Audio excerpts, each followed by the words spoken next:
hewan dan manusia. Masih ingat pelajaran yang kemarin? Kemarin kita udah belajar sama Bu Eka tentang nilai-nilai Pancasila. Masih ingat kan? Ternyata banyak sekali nilai-nilai Pancasila yang kita terapkan di kehidupan sehari-hari. Contohnya yaitu beribadah. Nah, beribadah ini kita sering menerapkannya kan, bahkan minimal tuh 5 kali dalam sehari. Nah, itu tuh salah satu penerapan dari Pancasila, sila ke-1. Oke, betul sekali. Nah, jangan lupa sebelum belajar ada hal-hal yang perlu dipersiapkan. Yang pertama, niat belajar karena Allah. Yang pertama harus niat nih karena Allah kita belajar. Yang kedua, menggunakan pakaian yang sopan. Nah, coba diperhatikan, kira-kira pakaian yang kalian pakai itu udah sopan atau belum? Udah rapih atau belum? Yang ketiga, duduk dengan posisi yang nyaman. Yuk, cari posisi yang nyaman, cari yang senyaman mungkin supaya kita nanti selama pembelajaran materi pelajarannya itu mudah masuk ke kita. Yang keempat, jangan lupa persiapkan alat tulisnya, bukunya, pensilnya. Yuk dipersiapkan yuk, supaya kita nggak nyari-nyari lagi. Kalau misalkan ada hal-hal yang perlu kita catat, langsung dicatat karena semua peralatan tulisnya ada di situ. Yang terakhir, yuk kita membaca doa dulu sebelum kita belajar bersama-sama. Yuk, 1, 2, 3. Bismillahirrahmanirrahim. Rabbi zidni ilman warzuqni fahman. Amin. Alhamdulillah, kita semuanya sudah berdoa. Yuk kita lanjutkan ke pelajaran hari ini. Nah, sebelum kita langsung ke materi pelajaran, ternyata dalam Quran surat Al-Hujurat ayat 13 sudah menjelaskan bahwa, nah di situ dijelaskan, hai manusia, sesungguhnya kami menciptakan kamu dari seorang laki-laki dan seorang perempuan dan menjadikan kamu berbangsa-bangsa dan bersuku-suku supaya kamu saling mengenal. Sesungguhnya yang paling mulia di antara kamu di sisi Allah ialah yang paling bertakwa di antara kamu. Sesungguhnya Allah Maha mengetahui lagi Maha mengenal. Nah, di sini yang dijelaskan di Al-Qur'an, ternyata Allah tuh sengaja membuat kita tuh berbeda-beda suku, berbeda-beda bangsa. Nah, misal di Indonesia kan banyak banget suku-sukunya, ada suku Sunda, suku Jawa, suku Batak. Nah, banyak banget sukunya. Nah, itu tujuannya apa? Allah menciptakan semuanya itu supaya kita tuh saling mengenal, supaya kita tuh saling mengetahui bahwa ciptaan Allah itu luas, bukan cuma di dekat-dekat kita aja, bukan cuma di sekitar kita aja, di seluruh bangsa, seluruh suku, bahkan seluruh dunia itu semua ciptaan Allah ya. Yang patut kita ketahui yaitu kita harus selalu bersyukur karena semuanya itu kita diperintahkan Allah untuk saling mengenal. Nah, ya. Jadi udah diperintahkan tuh di Al-Qur'an bahwa kita tuh harus saling mengenal.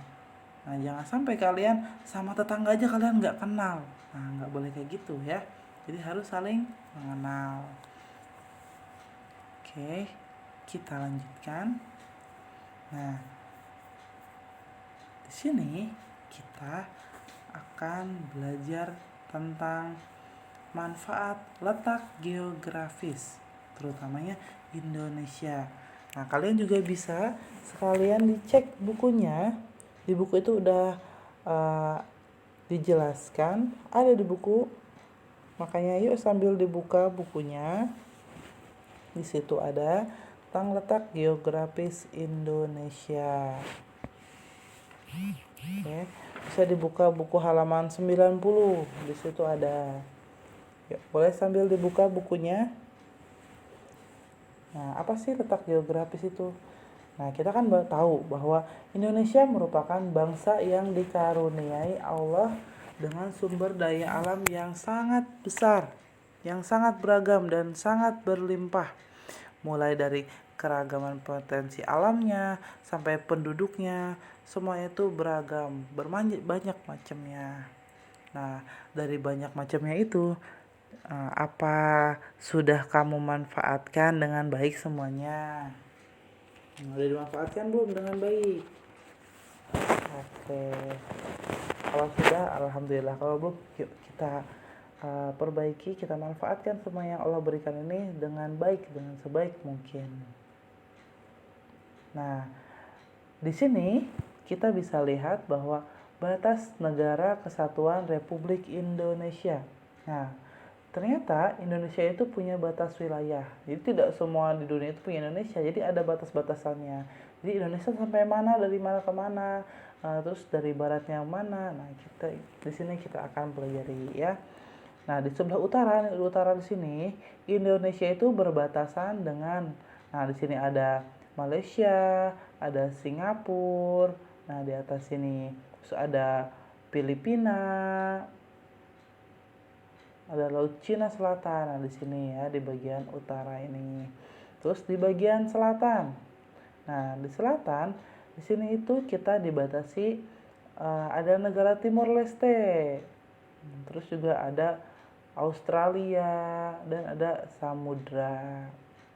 Nah, terus ada di bagian barat. Di barat juga kita dibatasi oleh samudra, di sini Samudra Hindia. Nah, bagi timur, nah sebagai timur sini, yang bagian Papua ini kita juga dibatasi oleh Papua. Samping Papua itu ada Papua Nugini dan Samudra Pasifik. Jadi kita itu dikelilingi oleh negara-negara lain. Tapi jika dibandingkan, Indonesia itu luas, Indonesia itu lebih besar sebetulnya dari negara-negara lain. Jadi ini tuh salah satu yang patut kita syukuri, bahwa Indonesia itu luas, Indonesia itu besar dan dibandingkan dengan negara lain ya.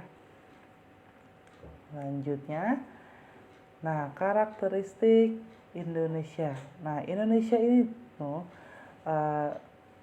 letak Indonesia ini berada di antara dua benua. Nah, ada dua benua ternyata di samping-samping Indonesia ini tuh. Ada benua apa aja? Pertama itu ada benua Asia nih, sebelah sini Asia. Ini benua Asia. Dan satu lagi di benua Australia. Nah, kalau misalkan kita tarik garis, itu seperti tanda silang ya. Benua, dua benua, sama satu lagi Indonesia juga berada di antara dua samudra. Tuh, kalau kita dari garis tuh kayak silang.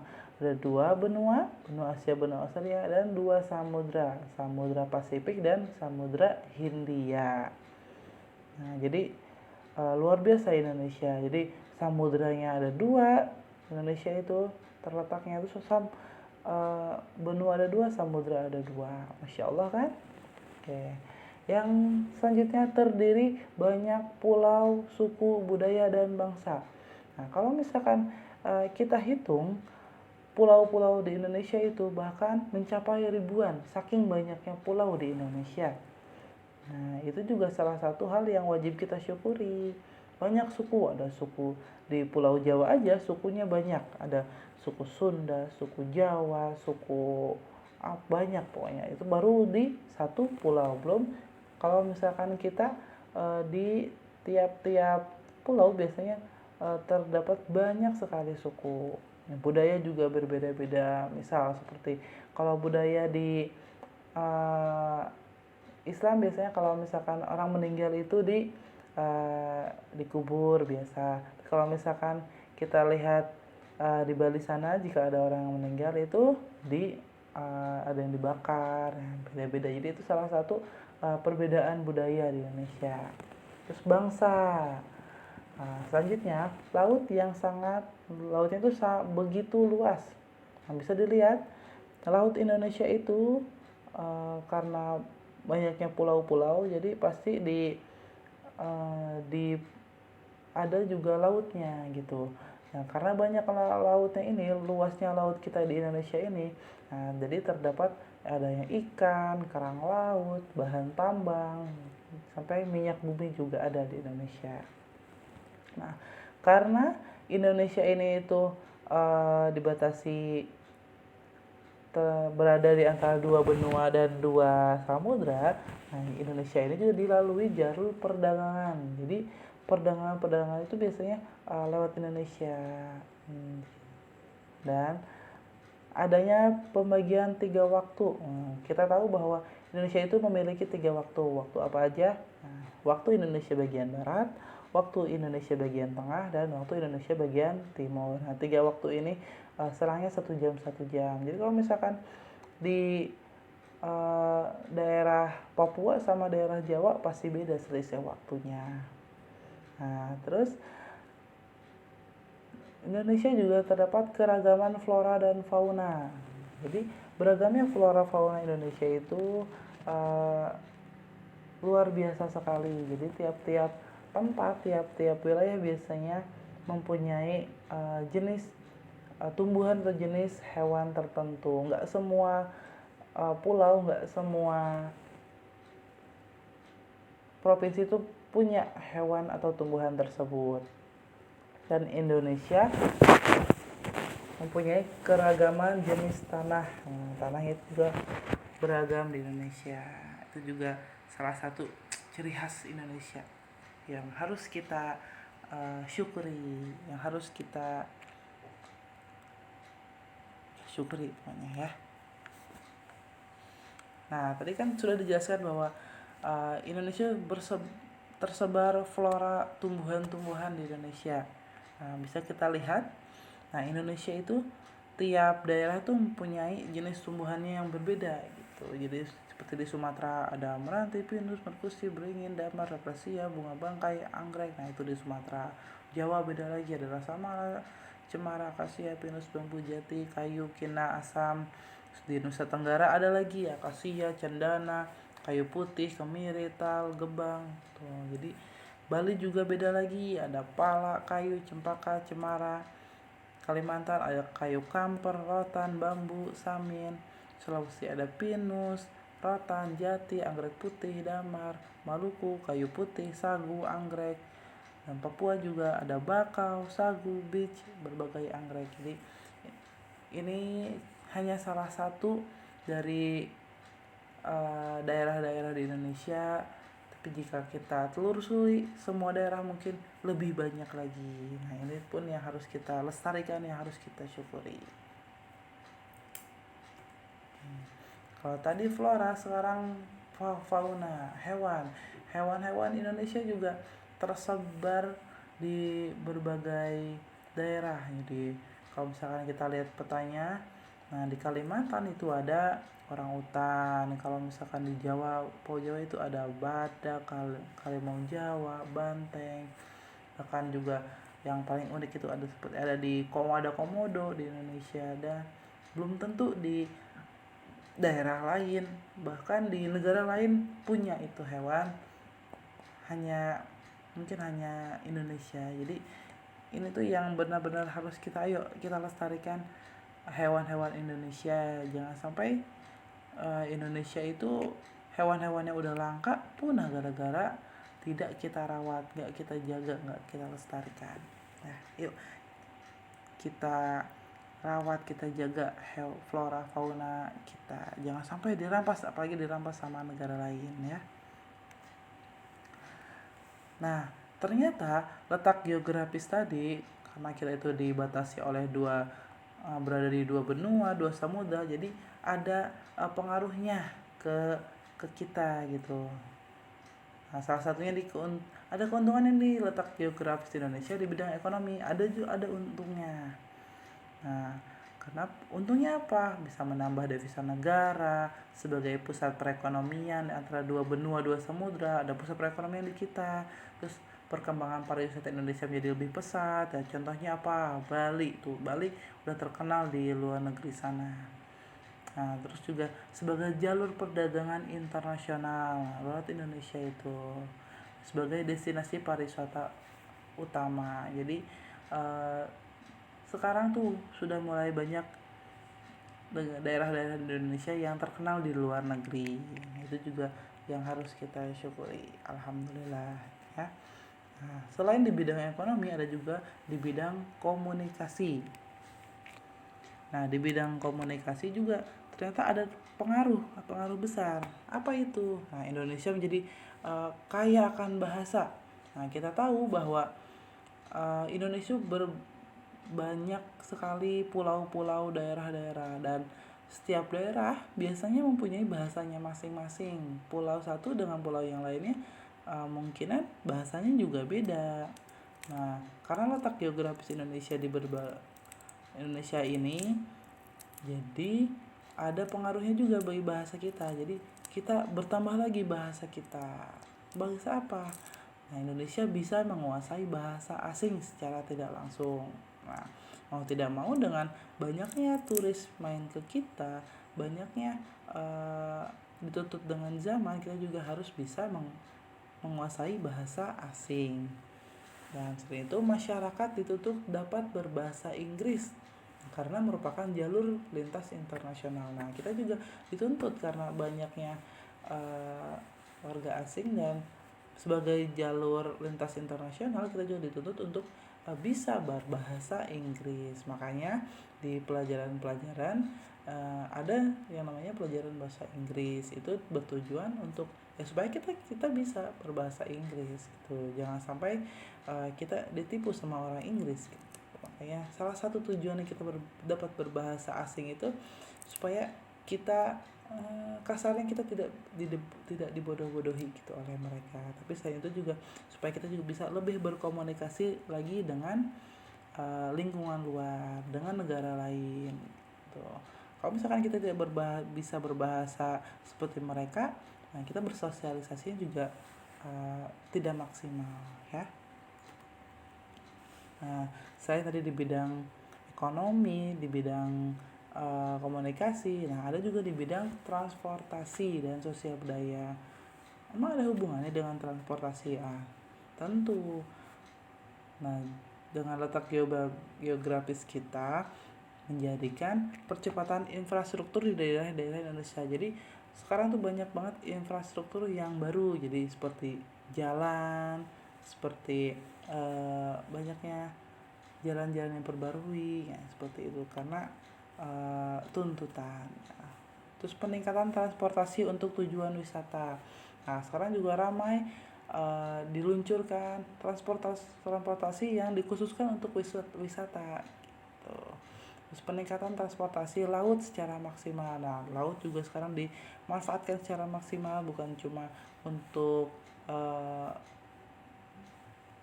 bukan untuk mudik aja, tapi juga untuk bidang perdagangan. Nah, sudah terus dimanfaatkan. Terus peningkatan akomodasi angkutan umum, jadi terus dimaksimalkan juga angkutan umum di kita. Nah, terus di bidang sosial budaya, nah jadi karena letak geografis Indonesia jadi berpengaruh besar terhadap di bidang sosial budaya. Kenapa? Karena pakaian Indonesia semakin modern. Mungkin zaman dulu pakaian Indonesia hanya sebatas baju-baju sederhana yang kebaya, memakai samping. Nah, sekarang karena pengaruh zaman, letak geografis, pakaian Indonesia semakin modern. Sekarang makin banyaklah pakaian-pakaian yang seperti kita di luar negeri, makin banyak udah masuk ke Indonesia model-modelnya seperti itu ya. Kerudung juga udah banyak model-modelnya gitu, motif-motifnya. Nah, terus adanya kulturasi budaya asing dengan budaya lokal. Jadi makin banyaknya budaya-budaya asing yang masuk ke lokal ke kita gitu. Bukan cuma jadi lebih mudah budaya-budaya asing itu masuk ke kita. Kadang sebagai kita malah lebih mengenal budaya asing dibanding dengan budaya kita sendiri.